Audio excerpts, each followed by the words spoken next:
दिल्ली के सत्ता के महासंग्राम का प्रथम चरण संपन्न हो चुका है और प्रथम चरण का मतदान संपन्न हो गया है। और इस प्रथम चरण के मतदान में 21 राज्यों के 102 लोकसभा सीटों के लिए मतदान हुआ। इनमें बिहार के 4 लोकसभा सीट थे। आइए इस वीडियो में हम चर्चा करते हैं इन बिहार की इन चारों लोकसभा सीटों की क्या स्थिति रही।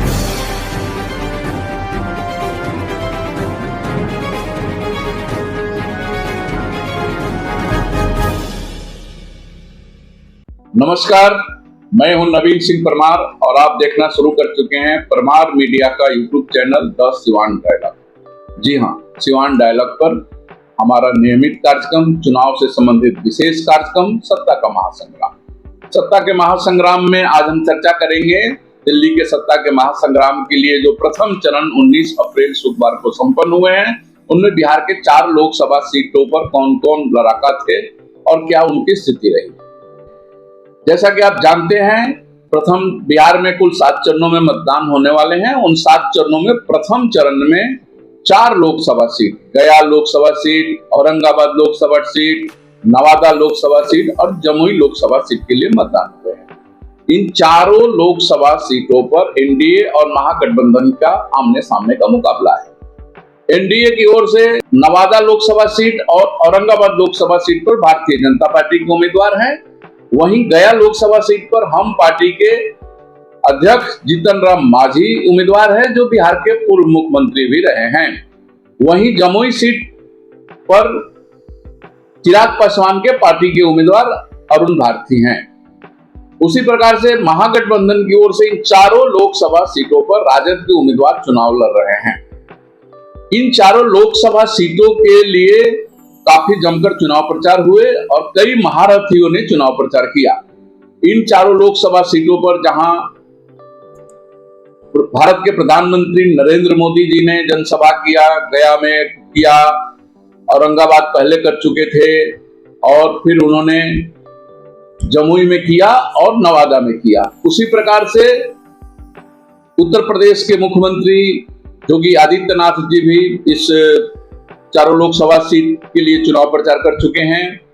करने के लिए बिहार आए थे। बिहार के भारत सरकार के रक्षा मंत्री, भाजपा के कद्दावर नेता राजनाथ सिंह भी इन चारों लोकसभा सीटों के लिए चुनाव प्रचार करने के लिए उनकी जनसभाएं हुई। और बिहार के मुख्यमंत्री नीतीश कुमार ने भी जनसभा किया, चिराग पासवान ने भी किया, जीतन राम मांझी स्वयं उम्मीदवार हैं तो उन्होंने जनसंपर्क किया ही। उसी प्रकार से महागठबंधन की ओर से, एनडीए की ओर से जहां 4-5 महारथी चुनाव में लगे हुए थे, वहीं महागठबंधन की ओर से तेजस्वी यादव अकेले ताल ठोकते नजर आए। आइए हम जानते हैं सीटवार कि हर सीट पर कौन उम्मीदवार हैं, उनकी क्या स्थिति रही। सबसे पहले हम बात करेंगे गया सीट की।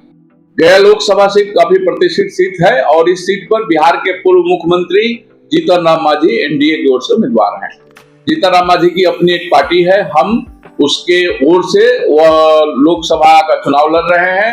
वहीं राजद की ओर से बोधगया के विधायक और राजद के कद्दावर नेता कुमार सर्वजीत चुनाव लड़ रहे हैं। जैसा कि आप जानते हैं, गया लोकसभा सीट अनुसूचित जाति के लिए आरक्षित सीट है और यह सीट बिहार की काफी प्रतिष्ठित सीट मानी जाती है। बिहार ही नहीं, देश में भी गया का एक अपना स्थान है। गया का सांसद एक प्रतिष्ठित पद है। गया के सांसद का एक अपना अहमियत रहता है, क्योंकि गया धार्मिक दृष्टिकोण से एक अंतर्राष्ट्रीय पर्यटन केंद्र है। तो गया सीट पर एनडीए ने बिहार के पूर्व मुख्यमंत्री जीतन राम मांझी को उम्मीदवार बनाया है। वहीं राजद ने बोधगया के विधायक कुमार सर्वजीत को उम्मीदवार बनाया है। जीतन राम मांझी जहां बिहार के पूर्व मुख्यमंत्री रहे हैं, एनडीए के बिहार के काफी कद्दावर नेता हैं। वहीं कुमार सर्वजीत भी वहां के विधायक होने के साथ साथ जब महागठबंधन की सरकार थी तो उसमें मंत्री भी थे। यह काफी दिलचस्प चुनाव है। जैसा कि हम बता दें कि जीतन राम मांझी यहाँ पहले भी भाग्य आजमा चुके हैं, लेकिन उन्हें सांसद बनने का उनका सपना पूरा नहीं हुआ है। देखना दिलचस्प होगा कि इस बार गया के मतदाताओं ने क्या किया है। क्या उन्हें दिल्ली भेज रहे हैं गया के मतदाता, कि फिर वह गया में ही अटके रह जाएंगे। उनके चुनाव प्रचार के लिए प्रधानमंत्री मोदी आए थे। प्रधानमंत्री जी ने कहा कि गया का चुनाव मैं स्वयं लड़ रहा हूं, जीतन राम मांझी मेरे प्रतीक है। तो इस प्रकार से देखा जाए तो गया का सीट काफी प्रतिष्ठापूर्ण सीट हो गया है। प्रधानमंत्री ने कहा है कि मेरे प्रतिनिधि हैं जीतन राम मांझी, आप मानिए कि मैं ही चुनाव लड़ रहा हूं। अब देखना दिलचस्प होगा कि गया के लोग मोदी की गारंटी की बात मानते हैं या फिर तेजस्वी यादव की बात मानते हैं। गया के तरह ही जमुई सीट काफी प्रतिष्ठित सीट है। गया की तरह ही जमुई सीट भी काफी प्रतिष्ठित सीट है, क्योंकि जमुई सीट पर 17वीं लोकसभा से चिराग पासवान सांसद हुआ करते थे। या अभी जो सदन चल रही है 17वीं लोकसभा, चिराग पासवान वहां के सांसद हैं। और इस बार जमुई सीट एनडीए ने चिराग पासवान की ही पार्टी को दिया है। चिराग पासवान ने अपने बहनोई अरुण भारती को उम्मीदवार बनाया है और उनके लिए लगातार जीत और मेहनत कर रहे हैं, क्योंकि अरुण भारती की जीत चिराग पासवान की जीत मानी जाएगी और अरुण भारती की हार चिराग पासवान की हार मानी जाएगी। जमुई सीट पर वो लगातार लगे हुए हैं, काफी मेहनत कर रहे हैं। उसी प्रकार से राजद ने अर्चना रविदास को उम्मीदवार बनाया है। वो अभी युवा महिला हैं, काफी प्रयास कर रही हैं और लड़ाई को दिलचस्प बनाती हैं। अब देखना यह है कि चिराग पासवान की चलती है या तेजस्वी यादव की चलती है। यानी चिराग पासवान के लिए जमुई की सीट काफी प्रतिष्ठित सीट है और वह जीतना उनके कैरियर के लिए जरूरी है। प्रथम चरण में औरंगाबाद लोकसभा सीट के लिए भी चुनाव हो रहा है। औरंगाबाद काफी प्रतिष्ठित सीट है, राजपूत बहुल सीट माना जाता है। यहाँ लगातार राजपूत जाति के लोग ही सांसद होते आए हैं। सुशील कुमार जो भारतीय जनता पार्टी के उम्मीदवार हैं, वह पिछले कई बारों से सांसद हैं और इस बार भी वह भारतीय जनता पार्टी के प्रत्याशी के तौर पर भाग्य आजमा रहे हैं। वहीं अभय कुमार कुशवाहा राजद के उम्मीदवार हैं। अभय कुमार कुशवाहा पहले जदयू में थे, उन्होंने पार्टी बदल करके राजद से वो चुनाव लड़ रहे हैं और ये काफी दिलचस्प सीट है। और चुनाव प्रचार शुरू होने से पहले ही प्रधानमंत्री यहाँ दौरा कर चुके हैं। इसे माना जा सकता है कि औरंगाबाद सीट कितना महत्वपूर्ण सीट है। सुशील कुमार के विषय में कहा जा रहा था कि उम्र को देखते हुए इनका टिकट इस बार कट सकता है, भाजपा किसी नए उम्मीदवार को आजमा सकती है, लेकिन सुशील कुमार सिंह काफी लोकप्रिय सांसद हैं, इसलिए भारतीय जनता पार्टी ने दोबारा इन्हें फिर टिकट दिया है। यह सुशील कुमार सिंह की लोकप्रियता दर्शाती है कि वो कितना महत्वपूर्ण है पार्टी के लिए। और देखना दिलचस्प होगा कि प्रथम चरण का जो मतदान 19 अप्रैल शुक्रवार को संपन्न हुआ है, उसमें सुशील कुमार सिंह का जलवा कायम रहेगा या फिर अभय कुमार उनके करिश्मा को तोड़ेंगे। प्रथम चरण में नवादा सीट के लिए भी मतदान संपन्न हुए हैं। नवादा सीट इस प्रथम चरण के चारों सीटों में सबसे महत्वपूर्ण सीट बनकर के, हॉट सीट बनकर के उभरा है। यहाँ की लड़ाई काफी दिलचस्प हो गई है। यहाँ भारतीय जनता पार्टी ने पिछले बार यहाँ लोजपा के चंदन सिंह उम्मीदवार थे और सांसद चुने गए थे। उसके पहले 14 के चुनाव में गिरिराज सिंह यहाँ के सांसद बने थे और सांसद बनकर के मोदी के सरकार में मंत्री बने थे। 19 के चुनाव में गिरिराज सिंह को पार्टी ने बेगूसराय से चुनाव लड़ने का निर्देश दिया और यह सीट लोजपा के खाते में चली गई थी। और लोजपा के चंदन सिंह, जो सूरजभान सिंह, जो बिहार के कहिए राजनीति में बिहार के में चर्चित नाम है, सूरजभान सिंह, अपराध की दुनिया में भी उनका काफी अच्छा खासा दखल रहा है। तो उनके भाई चंदन सिंह यहाँ से उम्मीदवार थे और वो सांसद बनकर के दिल्ली गए थे 2019 के चुनाव में, लेकिन इस बार यह सीट भारतीय जनता पार्टी के कोटे में चला गया है। भारतीय जनता पार्टी ने बिहार के कदावर नेता सीपी ठाकुर, जो भुइयार जाति से आते हैं और वो बिहार के काफी कदावर नेता माने जाते हैं, भाजपा के भी कदावर नेता माने जाते हैं, केंद्र सरकार में मंत्री रहे हैं, कई बार सांसद रहे हैं। उनके पुत्र जो राज्यसभा के सांसद भी हैं, विवेक ठाकुर को इस बार अपना उम्मीदवार बनाया है। विवेक ठाकुर पर ये एक आरोप लग रहा था कि वो बाहरी हैं, लेकिन उसके बाद भी भारतीय जनता पार्टी ने उन्हें उम्मीदवार बनाया है और वह काफी मजबूती से चुनाव लड़ रहे हैं। वहीं यहाँ कुशवाहा जाति से राजद ने कुशवाहा जाति से श्रवण कुशवाहा को अपना उम्मीदवार बनाया है, जो चुनाव को काफी दिलचस्प मोड़ पर लेके चले गए हैं। यहाँ 2 निर्दलीय प्रत्याशी भी चुनाव लड़ रहे हैं, जो पूरे चुनाव को चतुष्कोणीय बना दिए हैं। जहां भारतीय जनता पार्टी के विवेक ठाकुर प्रत्याशी हैं, राजद के श्रवण कुशवाहा प्रत्याशी हैं, वहीं राजद से नाराज होकर के बागी बनकर के विनोद यादव चुनाव लड़ रहे हैं। वह भी काफी दिलचस्प बना चुके हैं चुनाव को।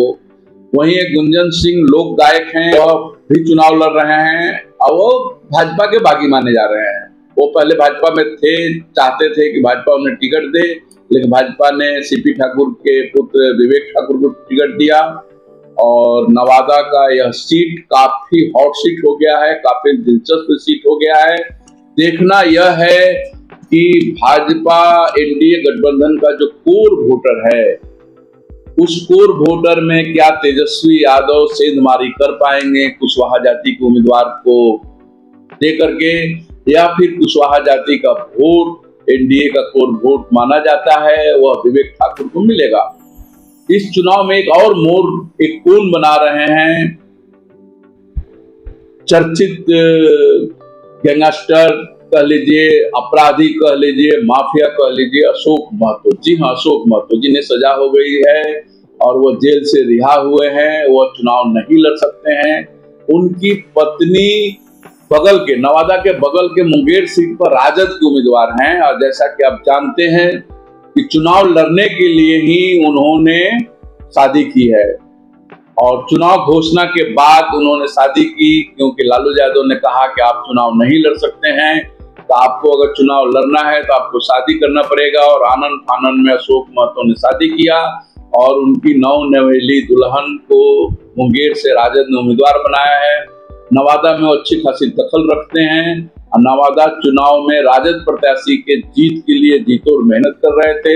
अब ये देखना दिलचस्प होगा कि नवादा में भारतीय जनता पार्टी के विवेक ठाकुर का चलेगा कि फिर तेजस्वी यादव के उम्मीदवार श्रवण कुशवाहा जीतेंगे। और यहाँ नवादा सीट पर भारतीय जनता पार्टी की तो प्रतिष्ठा दांव पर लगी ही है, साथ ही साथ नीतीश कुमार की भी प्रतिष्ठा दांव पर लगी है, क्योंकि कुशवाहा वोट अगर विवेक ठाकुर को नहीं मिलता है तो ये माना जाएगा कि नीतीश कुमार का कुशवाहा वोटों पर पकड़ कमजोर हो रहा है। और फिर वहां यह भी देखना है कि अशोक महतो की कितनी चल पाती है। अगर विवेक ठाकुर चुनाव हारते हैं तो यह माना जाएगा कि अशोक महतो नवादा में काफी प्रभावी हैं, उनके कहने से वोट पड़ा है। यानी कुल मिला जुला करके नवादा का सीट काफी हॉट सीट बना हुआ है। अब देखना दिलचस्प होगा कि जब 7वें चरण के बाद 4 जून को ईवीएम खुलेगा तो नवादा के मतदाता किसके सर पर ताज पहनाते हैं और दिल्ली के महासंग्राम में, दिल्ली के सत्ता के महासंग्राम में नवादा के लिए किसे अपना सांसद बनाते हैं। आज के लिए बस इतना ही। जैसे जैसे महासंग्राम आगे बढ़ेगा हम महासंग्राम की पल पल की खबरें आप तक पहुंचाने का प्रयास करेंगे।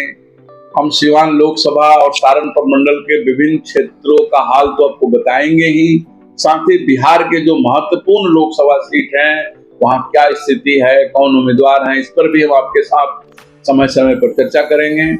आपने अगर हमारे चैनल द सिवान डायलॉग को सब्सक्राइब नहीं किया है तो सब्सक्राइब कर दें। हमारा सभी वीडियो आपको मिलता रहे, इसके लिए बेल आइकन दबाना नहीं भूलें और एक बार बेल आइकन दबा दें कि हमारा सभी वीडियो आप तक मिलता रहे। हमारा यह वीडियो आपको कैसा लगा आप निश्चित रूप से कमेंट करके बतावें। हमें अगर आप कोई सुझाव भी देना चाहते हैं तो स्क्रीन पर हमारा नंबर है, आप उस नंबर पर हमें सुझाव दे सकते हैं। इन्हीं शब्दों के साथ आज का वीडियो हम यहीं समाप्त करते हैं। आप जहां भी रहें मस्त रहें, स्वस्थ रहें। इन्हीं शब्दों के साथ जय भारत, जय सिया राम।